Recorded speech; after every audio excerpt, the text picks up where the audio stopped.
Hello everyone. In this video we'll see the how does the monostable multivibrator works. So as the name itself saying, monostable is that is it will be stable only in a single state, that is it will not fluctuate between the two states.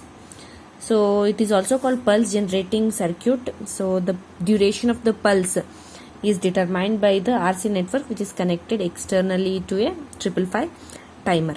Okay, so it is stable or standby state, that is it will be stable state whenever the output of the circuit is approximately 0, that is it is said to be in stable state when it is at the logic 0.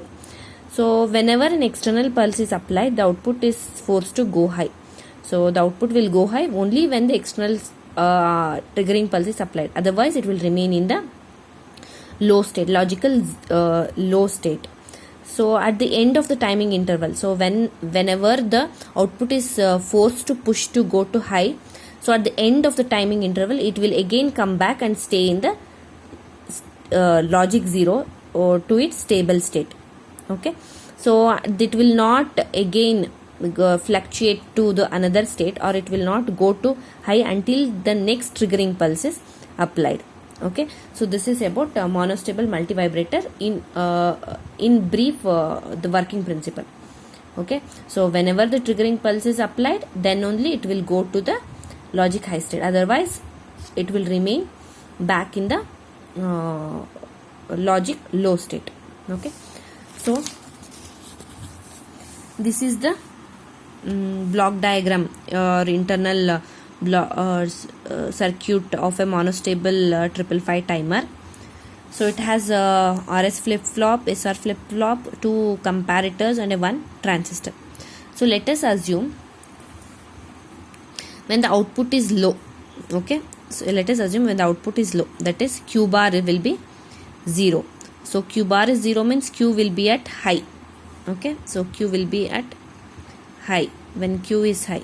So when Q is high, that is when the output is low, so which makes the transistor to be on. Okay, so the transistor, the capacitor which is connected through the transistor will be at ground potential when the transistor is on. Okay, so we have 2 comparators here. So the 2 comparators at the comparator 1, so pin number 5 is connected, which has a reference voltage of 2/3 VCC.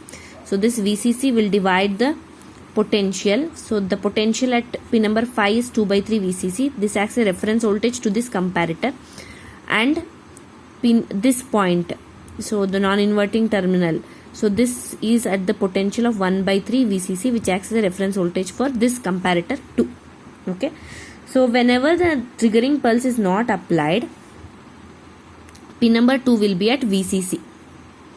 Pin number 2 will be VCC, and pin number 6 will determine the potential of the capacitor.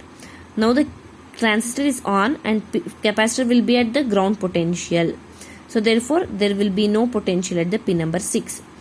Now this is the pin number 6 is the V in, and here pin number 2 is the V in. So now since 6 is the 0 potential, that is V in is less than the reference voltage, that is 2/3 VCC, therefore output is 0. Okay, in the comparator, whenever V in is greater than reference voltage, output will be high, otherwise output will be low. Since here V in is less than the reference voltage, output of the comparator 1 will be 0. And since this is VCC and this is 1/3 VCC, now here so this is the point where we apply triggering pulse. So here VCC, that is pin number 2, the non-inverting terminal is greater than the inverting terminal, therefore the output is high. So but this is inverted comparator, therefore so high, opposite of that we will get, so this will also become 0. So now SR will have 0 0, so both the output are 0, which makes no change in the output, that is the transistor will be in the on state itself. Okay, so there will be no change. Now whenever the triggering pulse is applied, so this will go less than the reference voltage, so 1/3 VCC will go less than the reference voltage. Okay, so when it goes less than the reference voltage, the output is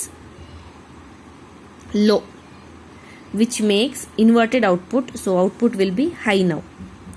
So this will make So when triggering pulse is applied, the comparator 2 output will be high. So low. Since this is inverted output, it will make high.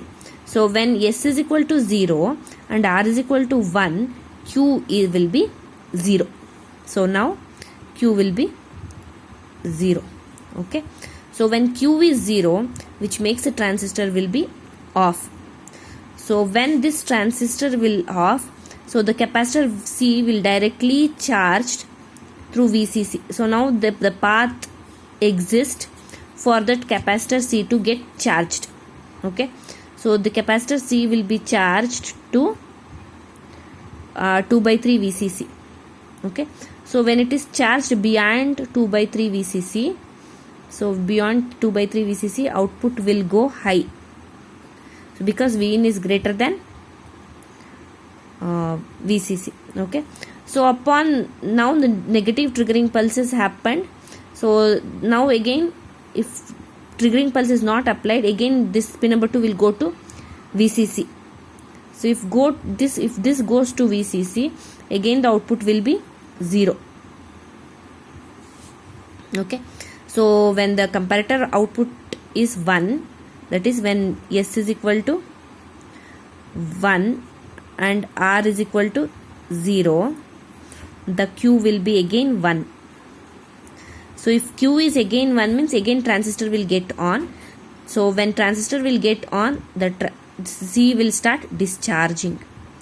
So that is the output will go low now. Okay. So in brief, when the transistor is on, the capacitor C will not charge. When transistor off, the capacitor C will charged. So when the capacitor will charged, so when upon applying the triggering pulse, the transistor will go low, which makes a path for the capacitor to get charged. When no pulse is applied, the transistor will be on and the capacitor will not be charged. Okay. So that is, but so in brief we can say, so the application of a negative triggering pulse to pin 2, the transistor Q1 is turned off. So whenever we apply a negative, transistor Q1 will be turned off, which releases the short circuit across the capacitor. So capacitor C will be charged. The capacitor C now charge up to VCC through RA. But when the voltage across the capacitor equals to 2 by 3 VCC, the comparator 1 output switches from low to high. The comparator 1 output switches from low to high. So that now the output, again the output of a flip flop will get changed, which makes the transistor to get on. Okay. Now the capacitor will charge, discharge. This charging and discharging will happen only when the triggering pulse is applied. Okay. The time during which the output remains high is given by the equation 1.1 RAC seconds, where RA is the ohm and C is in farad. RA is the transistor resistance which is connected between the capacitor and the VCC. Okay. So this is about monostable multi vibrator.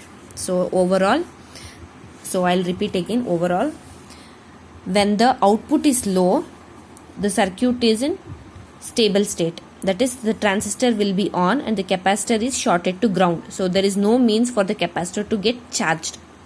Okay. Since the transistor is on, it blocks all the voltages passing to the capacitor. So it blocks the capacitor to be charged. So now when the triggering pulse is applied, the transistor Q1 will be off. So now the transistor is off. So there will be a path for a capacitor to get charged, and it makes the output high. Okay. So whenever the capacitor is charging, the output will be high. Now the capacitor charge up to VCC. When the voltage across the capacitor equals to 2 by 3 VCC, the comparator 1 output will be high. So which makes again the flip-flop output to get low, which makes a transistor Q1 to again turn on. So now the capacitor C rapidly discharges. So this capacitor charging and discharging happens only when the triggering pulse is applied. So that's why only when triggering pulse is applied, the output will go high. Otherwise, the output will remain in the stable state, that is at logic 0, and the transistor will be on. Okay. So this is about monostable multi vibrator. Thank you.